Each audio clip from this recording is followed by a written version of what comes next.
Bé, estem fent un programa més de la ràdio de l'Agència de Comunicació Intercultural ITACAT, mitjà que treballa conjuntament amb la xarxa Barcelona Antirumors.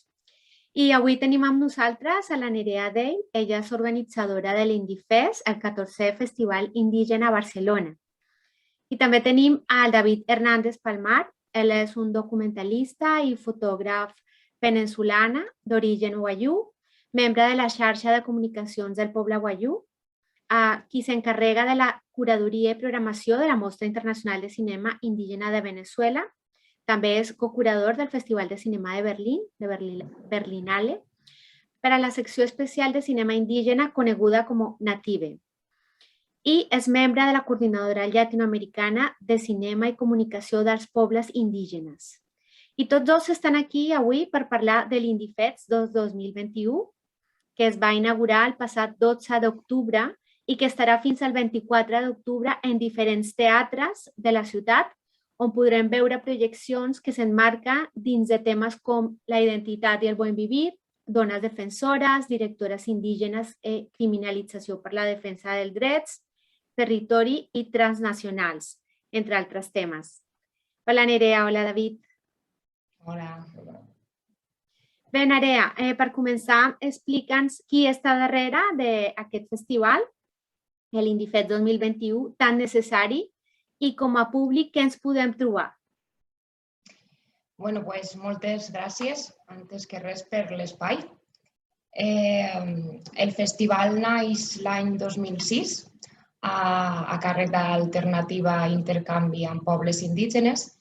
És una organització que naix l'any 86, per donar suport als processos de reivindicació i autodeterminació dels pobles indígenes. Llavors, fruit d'una col·laboració molt estreta amb la CLACPI, la Coordinadora Latinoamericana de Cine i Comunicació de los Pueblos Indígenas, vam poder traslladar aquestes mirades, aquestes narratives dels pobles aquí a Catalunya.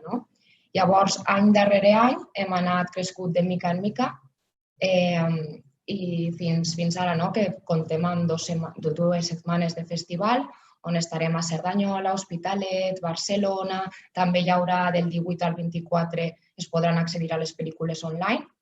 I comptarem amb convidades i convidats tan destacats com David, Ana Rutília o Tàrtila. Llavors, el festival tracta de ser una plataforma per les veus dels pobles per poder sensibilitzar la ciutadania i fer incidència política. Tan important, estem parlant que els pobles indígenes representen 476 milions de persones, un 7% del planeta, i conserven el 80% de la seva biodiversitat. Llavors, són temes que s'han de parlar, que s'han de ficar sobre la taula, i estem molt contentes també de l'acollida que estem tenint. Això són projeccions, però també comptem amb debat i conversatoris perquè el públic també pugui fer les seves preguntes i expressar els seus dubtes amb les nostres invitades. D'acord, Nerea, gràcies. David, he visto que el año pasado, hacia el noviembre más o menos, se organizaba la 10ª muestra de cine wayú. Y he visto que está organizada por la red de comunicaciones de Puebla Wayú, de la cual eres miembro. ¿Cómo ha sido el proceso de esta mirada y el protagonismo wayú en el mundo cinematográfico con voz propia?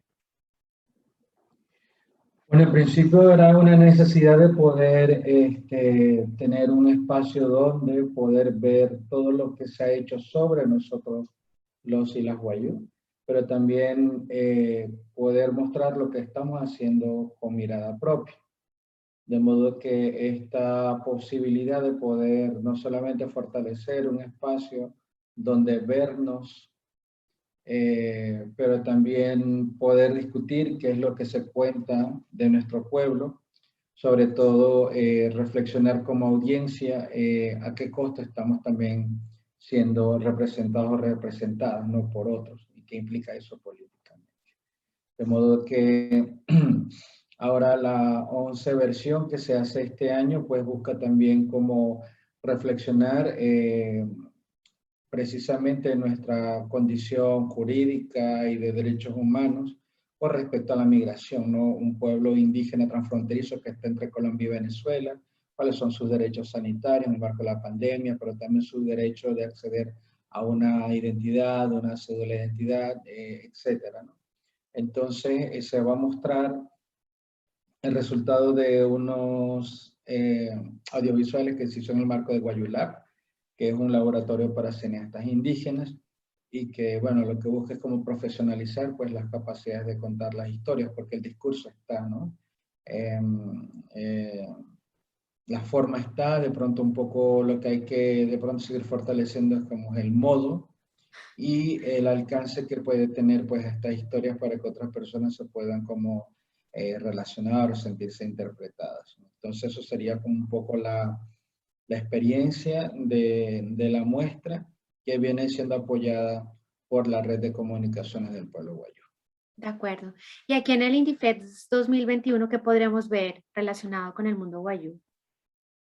Pues hay dos en lo inmediato que yo tenga presente en la programación, pues. Está Mupala, que es una animación intercultural entre el pueblo Gunadule y el pueblo Guayú. Es una animación, pues, que busca un poco hacer una metáfora sobre la importancia del mar como una abuela, ¿no? Y es una animación súper linda que recomiendo, pues, que la puedan disfrutar cuando tengan el chance de acceder a la plataforma también. Y tenemos también Hombres Cascabel, que está hecho por Jorge Mario Suárez, que es un corto experimental, que es un referente dentro del catálogo de la cinematografía guayú, ¿no? Entonces serían como esas dos que podemos como citar, ¿no? De pronto de la cosmogonía guayú, pero también, pues, de Colombia también está presente, por ejemplo, una historia del pueblo que está en el Tolima, que está siendo reconocido, uno de los pueblos que está recién constituyendo con este tema del derecho de la autodeterminación, ¿no? Creo que eso también es interesante por precisamente la programación que trae el IndieFest, que tiene una reflexión que fueron las lecciones aprendidas durante la pandemia, ¿no? Y que narrativas se construyeron a partir también de esa realidad. De modo que, nada, esta edición, que además viene híbrida entre presencial y también en línea, pasa por un asunto de una reflexión y que también muestra el estatus ahorita en donde está la cinematografía de los pueblos.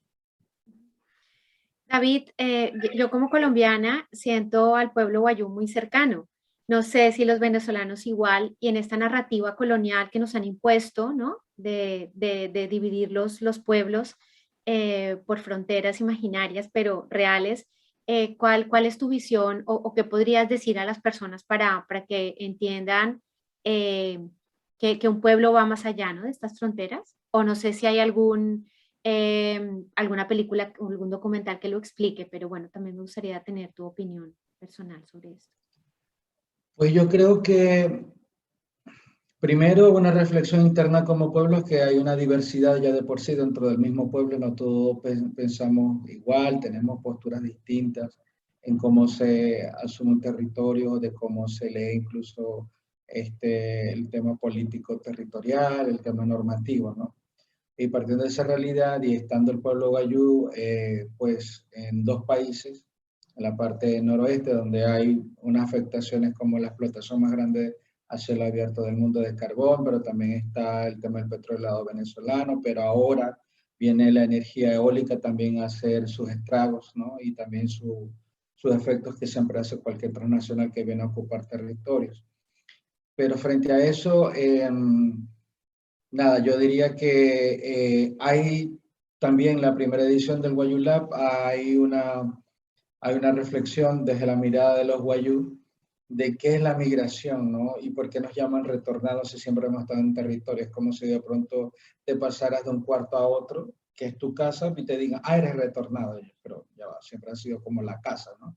Entonces son estos discursos que precisamente Bogotá y Caracas no saben gestionar, por precisamente esa mirada colonial. Y yo creo que entre pueblos no necesariamente nos interpelan los estados en términos de la identidad. No quiero decir de que no estemos conscientes de lo que implica tener una cédula venezolana, una cédula colombiana, o acceder a un pasaporte, o acceder al derecho, como decía yo anteriormente, de una identidad. Pero nada, creo que son como unas expresiones más cotidianas, ¿no? Entonces hay por ejemplo, una peli que se llama Caimaneras, ¿no? En el contexto venezolano, cuando uno va a echar una caimanera, es un juego, puede ser de partido, un béisbol o de básquet, pero sobre todo de básquet. O sea, como les digo, ¿no? Puede ser de béisbol, de básquet, y salen todo de la nada, así muy espontáneo, vamos a jugar una caimanera, pues juego, pues, que salió así, ¿no? Y como que salga, por así decirlo. Entonces, el que en un país donde haya mucha predilección por el fútbol, que es Colombia, que en el caso de Venezuela es el béisbol, los guayú venezolanos traen la cultura del béisbol hacia territorio guayú que está en Colombia, ¿no? Entonces, esa mirada, cómo se ve y cómo era la costumbre, y cómo eso también hace de que algo que no necesariamente es propio, pero es propio porque igual lo hacemos nosotros. Entonces hay como ese referente lo coloco, por ejemplo, como por decir cómo se permea de pronto lo que uno asume de la otra cultura, ¿no? En todo caso, esa y muchas más historias, pues por ejemplo, guayús que están haciendo pues su sustento de vida a partir del reciclaje de la basura. Pero los son guayús que han nacido en Venezuela y no guayús que han nacido en Colombia, ¿no? Eso sin mencionar también de pronto una situación mucho más compleja, que es, por ejemplo, que por el tema de la votación, a los guayús se les sacan la cédula como si hubieran nacido en Colombia, ¿no? Y entonces tienen doble identidad. Y en términos jocosos, dentro de la desgracia jurídica que nos hacen cometer, decimos que el pueblo guayú tenemos el derecho de nacer 2 veces el mismo día, en 2 sitios distintos, ¿no? Y llamarnos lo mismo. Pero muchas veces no tenemos los mismos padres, las mismas madres, en los documentos que se radican para la cédula.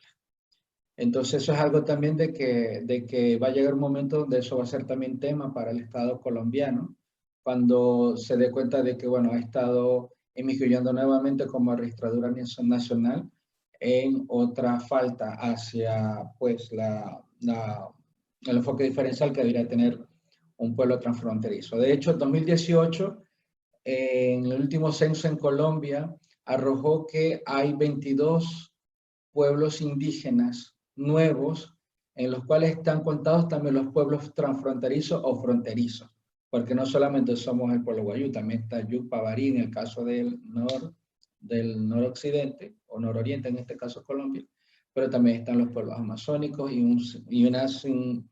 un gran número de verdad de pueblos, porque bueno, Colombia es un país muy vasto que comparte fronteras con varios países y que hay también una gran cantidad de pueblos indígenas presentes en territorio colombiano.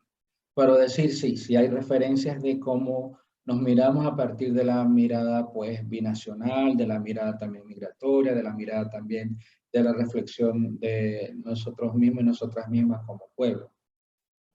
Y sobre la lengua de David, desde hace más de 10 años, pero de un tiempo para aquí, ha sido muy común encontrar proyecciones, películas, por ejemplo, tenemos La Pu o Pájaros de Verano, que vi yo hace unos años, el año pasado, precisamente en los cinemas Girona, donde la lengua guayú es protagonista, que con esto ¿qué precedente, ¿no? Podemos dejar cuando el cine latinoamericano hasta hace poco no reconocía las lenguas originarias? Es que yo creo que por cada categoría que se conquista, en el caso cine indígena, abrirá también espacios para las personas que no estén cercanas a la realidad indígena, ¿no?